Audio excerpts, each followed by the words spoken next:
So Matt, I have like a two-part question for you after we've seen things like Snowflake and CDK, now CrowdStrike. So in terms of how you look at it from a vendor and things you put in place when you look at mass outages, and then with that, like, so your personal experience, and with that, what are a few questions you think an MSP should be asking any vendor that has this potential?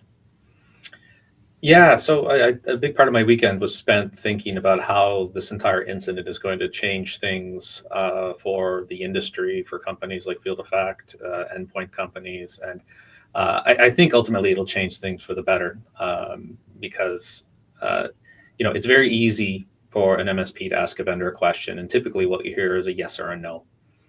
So, for example, a question somebody might ask now is, "Do you do staged rollouts?" And the vendor might say yes or no. But I don't think you should stop there. And I don't think that's the type of questions MSPs should be asking. I would demand details. So instead of asking things like, "Do you do staged rollouts?" I would say, "Give me your staged rollout plan. And what are the gates and the criteria for accepting rollouts at each step of the way?"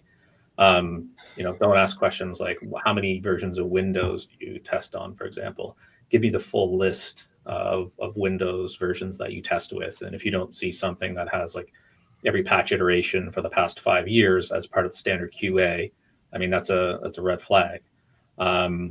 Things like what's the background of your developers? Where do they come from? Where are they physically located?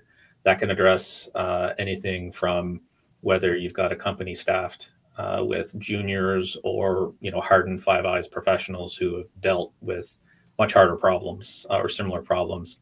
That's a big deal, and I think it's getting to the crux of like the DNA of what a company is and how they conduct business and what's important to them. Another one, describe your operational infrastructure.